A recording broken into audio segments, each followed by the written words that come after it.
I'm so stressed out.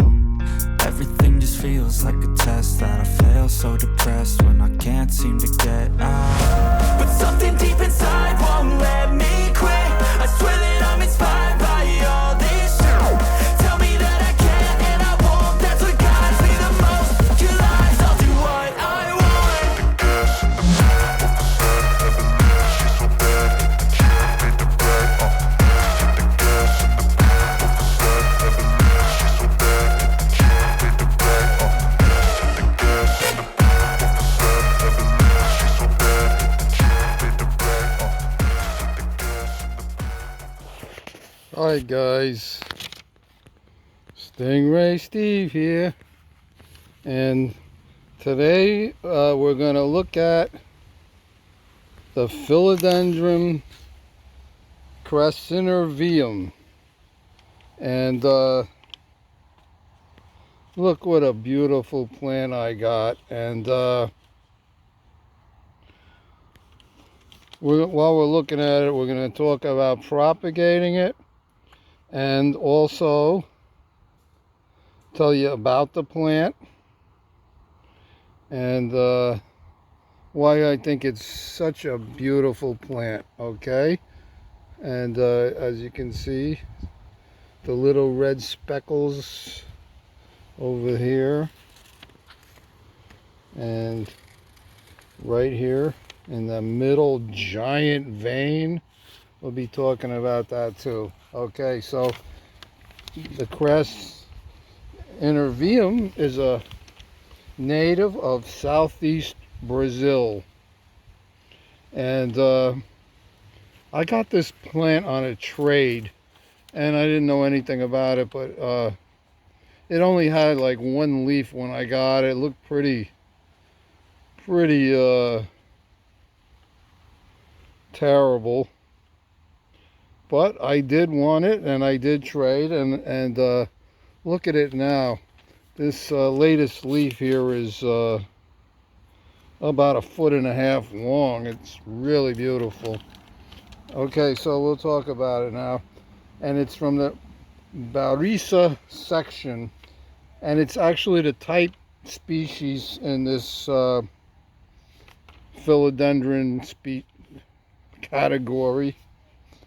And the first thing you see are these lance-shaped leaves, and just look at them. And the next thing you know is the large, crazy, fat-looking mid-vein, and it makes the leaf really thick. Look, it's like, look, that thick. And that mid-vein stores water in the dry seasons. So actually, that makes it pretty easy to propagate, because if you're just going to put it in the ground and wait for the aerial roots, you probably won't have to water propagate it, which is what I did, which we'll also go over. And you see the little red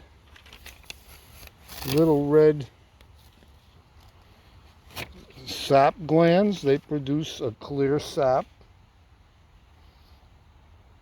and it gives the leaves a freckled look, and you can see the freckles on that big mid vein. And the leaves can get to 1 meter long, and well, let me go around here. This leaf here is about 20 inches. So and it's being shaded by my Jose Bruno. Look at that new leaf, guys. I love it when they first come out. They're so nice and shiny. Okay, so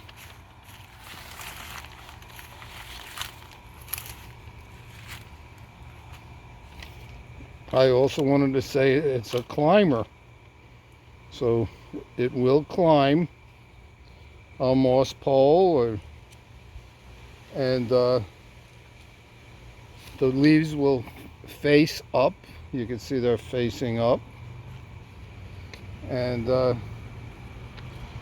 it has red aerial roots. I don't see too many now. And I'm not going to go under that branch because I'm going to show you what I did. And they eventually turn brown. But it has, as you can see, the sap glands, there's a lot of red freckles on that sheath also. Oh, and there you can see one of the aerial roots here. Okay. You see how red that is? And then further down here it gets brown. Okay.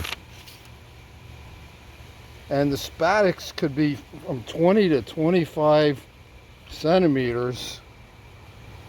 And that will be white on the top and red on the bottom. So there's a big white and red spath and the white and red spadix. Excuse me. It's the white spath and a white and red spadix.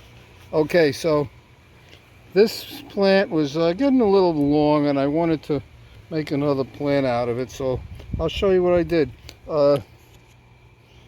I put a few rocks underneath it and then let it hang down into this pot, and it actually took root almost immediately. You could see it's rooted. And I waited about a week and a half, and then I said that, and I checked it, and I said, wow, this is firmly in the ground. I couldn't move it. Look, it's firmly in there. So I said, you know what? I'm gonna cut it. And I just put them back together to show you where I cut it. But, ta-da! And it's been cut for close to 2 weeks now, and pretty soon I'm gonna get some. I feel some nodes already popping out. See, there's one there, and because they store so much water here, once they're lightly rooted, it's gonna adapt very well. And there was practically no shock at all when I made this cut. I don't think there was any shock. And I'm shaking it. Look how firmly rooted it is. You could see there's roots going right into the soil. And this was the top cutting, and this leaf even got longer, so it's going to continue having huge leaves like this. So there you have it. If you want to, if it's getting big, and then I think this one looks beautiful just like that, and we'll see what happens. We're going to see how many nodes we get, how many little babies. So this one's going to produce some babies, and this is going to be a continuation of these huge leaves. And it's still spring here in Florida, South Florida, so we'll see what happens. We'll give you an update, but it's a lovely plant, and I recommend it. It's exotic. They're hard to find.